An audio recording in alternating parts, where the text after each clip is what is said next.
ये रिवायत है पुराने जमाने की कि एक सुल्तान था जिसकी सल्तनत बहुत वसी थी और दौलत बेशुमार, जिसका शुमार सिवाय अल्लाह के कोई नहीं जानता था। वो अपनी चचाजाद से शादीशुदा था जो निहायत हसीन और जमील और बावकार लड़की थी, लेकिन वक्त गुजरता गया और वो औलाद से महरूम रहा। सुल्तान ने हर तबीब के पास जाकर इलाज करवाया मगर कोई फायदा न हुआ। इस गम ने उसके दिल को बेचैन कर दिया, मगर उसके बावजूद वो अपनी चचाजाद पर किसी और को तरजीह देने पर राजी ना हुआ, क्योंकि वो उसे बेहद चाहता था। एक रात सुल्तान नींद से जाग उठा। नींद आंखों से कोसों दूर हो चुकी थी। वो कसर की बालकनी में जा खड़ा हुआ और सोचने लगा, मेरी उम्र बढ़ रही है, मुझे सल्तनत के मुस्तकबिल के बारे में सोचना चाहिए। कोई नहीं जानता कि बीमारी या मौत कब आ जाए। मैं चाहता हूँ कि चुपके से निकाह कर लूं ताकि खानदान को वारिस मिल सके, मगर मेरी बीवी को खबर ना हो। ये सोचकर वो दोबारा सो गया और उसे अपनी ही बात पसंद आई। सुबह होते ही उसने अपने वजीर को बुलाया और कहा, मैंने फैसला कर लिया है कि मैं एक कम उम्र, समझदार और खूबसूरत लड़की से खुफिया निकाह करूंगा। वजीर ने जवाब दिया, बहुत अच्छा फैसला है हुजूर। वजीर ने एक ऐसी लड़की की तलाश शुरू की जिसके अहले खाना सादा हों। उसे अपनी दूध शरीक बहन याद आई जिसकी बेटी हिंद निहायत खूबसूरत और अक्लमंद थी। वो बहन के पास गया और कहा, मैंने तुम्हारी बेटी के लिए एक अच्छा रिश्ता ढूंढा है, मगर वो शख्स ज्यादा धूमधाम वाला निकाह पसंद नहीं करता। कुछ करीबी लोगों को बुलाकर निकाह कर लेते हैं।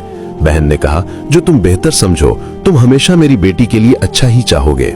सुल्तान ने भेस बदला और वजीर के साथ हिंद के घर पहुंचा। वहीं निकाह हुआ। वजीर ने पहले ही एक छोटी सी सवारी तैयार कर रखी थी जिसमें वो दोनों को शहर की एक गली में कायम एक छोटे से घर में ले गया ताकि कोई पहचान ना सके। हिंद अपने शौहर के सनो साल की वजह से परेशान थी, मगर जब उसने सुल्तान का नरमी और मोहब्बत भरा रवैया देखा तो हर शाम उसके आने की मुंतजिर रहने लगी। सुल्तान कुछ देर उसके साथ रहता, फिर महल लौट जाता। पहली बीवी जब पूछती कि कहाँ जाते हो तो कहता, राया का हाल मालूम करने। ये सिलसिला जारी रहा यहाँ तक कि हिंद के यहाँ एक खूबसूरत बेटा पैदा हुआ जिसका नाम सुल्तान ने बहाउद्दीन रखा। जब वो 6 साल का हुआ तो सुल्तान ने उसे किताब में दाखिल कराया और एक आलिम को उसका उस्ताद मुकर्रर किया। बहाउद्दीन जल्द ही पढ़ने लिखने में माहिर हो गया, शेर कहने लगा और अपनी अक्ल और समझदारी से बाप का दिल जीत लिया। अब सुल्तान मुश्किल में था कि ममलिकत को इस राज से कैसे आगाह करे और अपनी पहली बीवी को यह बात कैसे बताए कि उसने दूसरा निकाह किया था। फिर एक दिन खबर मिली कि पहली बीवी हामिला है। सुल्तान खुशी से फूला ना समाया। 9 महीने बाद उसके यहाँ एक बेटा पैदा हुआ जो चांद की तरह रोशन था। उसका नाम कमरुज़्ज़मान रखा गया। सुल्तान ने सोचा कि उसे सल्तनत का वारिस बनाया जाए और बचपन से ही मुल्कदारी सिखाई जाए। लेकिन जब कमरुज़्ज़मान बड़ा हुआ तो अपना ज्यादातर वक्त शिकार, घुड़सवारी और खेलकूद में गुजारने लगा। सुल्तान ने उसे बारहा नसीहत की कि मुल्क चलाना सीखे, मगर उसने कभी तवज्जो न दी। वो लोगों पर रौब झाड़ने लगा, जुल्म करने लगा, हत्ता कि राया उससे नफरत करने लगी। जब 9 महीने पूरे हुए तो उसकी बीवी ने एक बच्चे को जन्म दिया जो चांद की मानिंद रोशन था, सो उसका नाम कमरुज़्ज़मान रखा गया। सुल्तान ने कहा, जब ये बड़ा होगा तो मैं इसे सल्तनत के अमूर की तरबियत दूंगा ताकि ये मेरे बाद सुल्तान बने। लेकिन जब कमरुज़्ज़मान बड़ा हुआ तो उसने अपना वक्त सिर्फ शिकार और घुड़सवारी में गुजारना शुरू कर दिया। उसके वालिद ने इसे हुक्मरानी के फन सिखाने की कोशिश की, मगर वो कुछ ना सुनता। रफ्ता रफ्ता वो लोगों पर सख्ती और जुल्म करने लगा, यहाँ तक कि अवाम उससे नफरत करने लगे और उसकी शिकायतें सुल्तान तक पहुंचने लगीं। बिल आखिर सुल्तान ने अपने बेटे बहाउद्दीन और उसकी वालिदा को महल बुलाया और अपनी पूरी मजलिस के सामने अपने खुफिया निकाह और बड़े बेटे बहाउद्दीन का जिक्र किया। जब सब ने बहाउद्दीन की शक्ल सूरत, गुफ्तगू और उसकी दानाई देखी तो बहुत मुतासिर हुए और इसे वली अहद बनाने पर राजी हो गए। फिर मुनादी ने बाजारों में ऐलान किया कि सल्तनत का नया वली अहद बहाउद्दीन है। अवाम ने बहाउद्दीन को बहुत जल्द मोहब्बत की निगाह से देखा। वो गरीबों और मस्कीनों को खैरात देता, अपने वालिद के साथ सफर और जंगों में शरीक होता ताकि हुक्मरानी सीखे, और जब वो महसूल लेने जाता तो सिर्फ इतना ही लेता जो जरूरत से जायद होता। इसलिए मुल्क में खुशहाली और बरकत बढ़ती गई। एक दिन सुल्तान सख्त बीमार पड़ा और कुछ ही अरसे बाद वफात पा गया। रया ने बहाउद्दीन की बैत की और वो सल्तनत का नया सुल्तान बन गया। ये देखकर कमरुज़्ज़मान ने दिल में कहा, अब वो बाप नहीं रहा जो तुझे बचाता था ए बहाउद्दीन, जल्द ही मैं तुझे खत्म करके अपना हक हासिल कर लूंगा।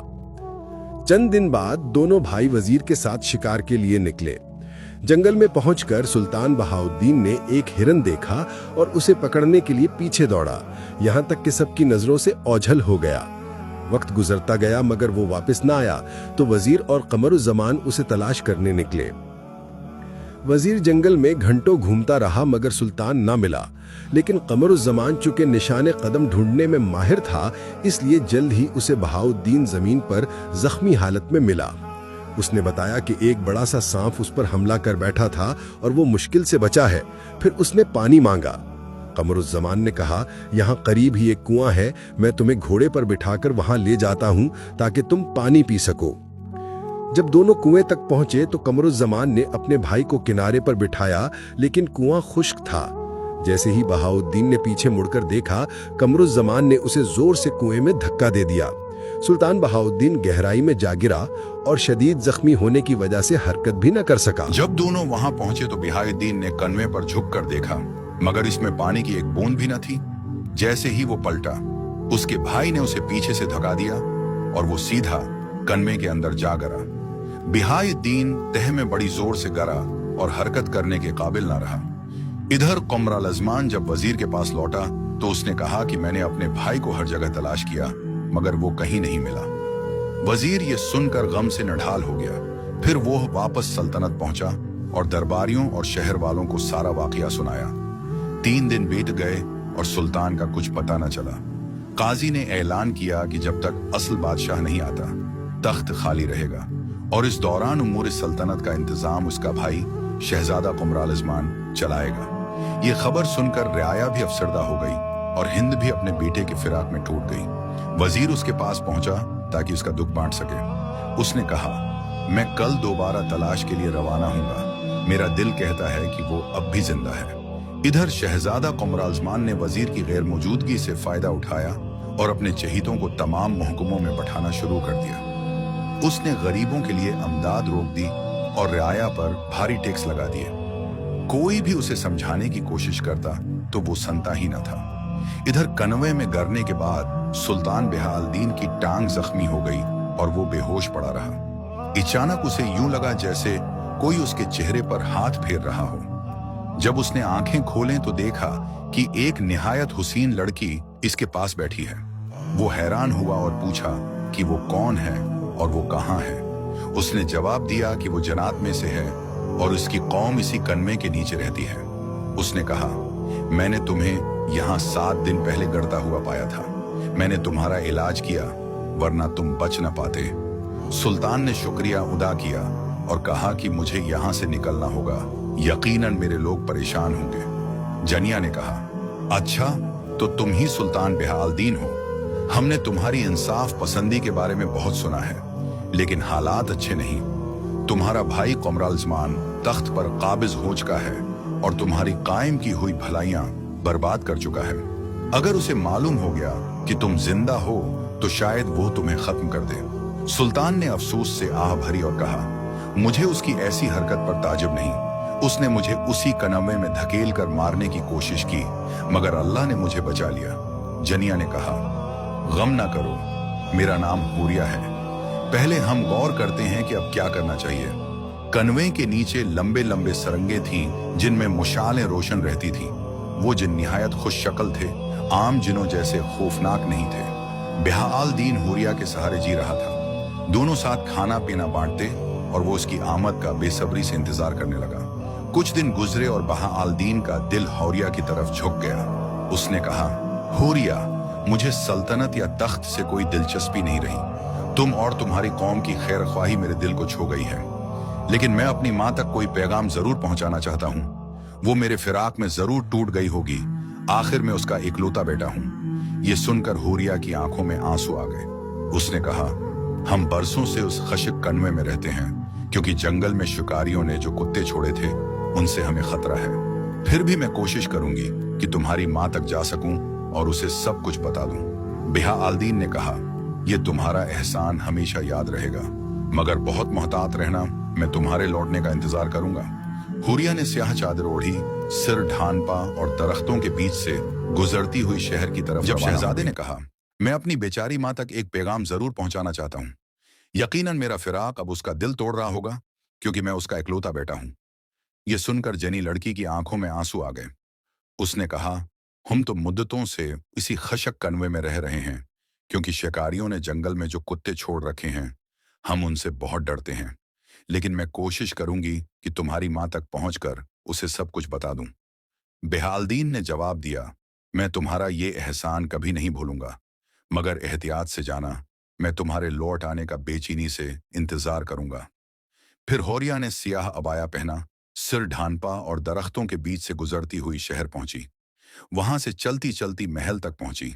उसने पहरेदारों से हिंद, सुल्तान की वालदा, से मिलने की दरख्वास्त की। गार्ड्स ने बताया कि वो अपने बेटे बहालदीन की गुमशदगी के बाद महल छोड़कर घर चली गई है। जनी लड़की परेशान हो गई। न उसे शहर की गलियों का पता था, न वो कभी कन्वे से बाहर निकली थी। इतने में उसने वजीर को महल के दरवाजे से निकलते देखा। उसने सोचा, ये बूढ़ा शायद मेरी मदद कर सके।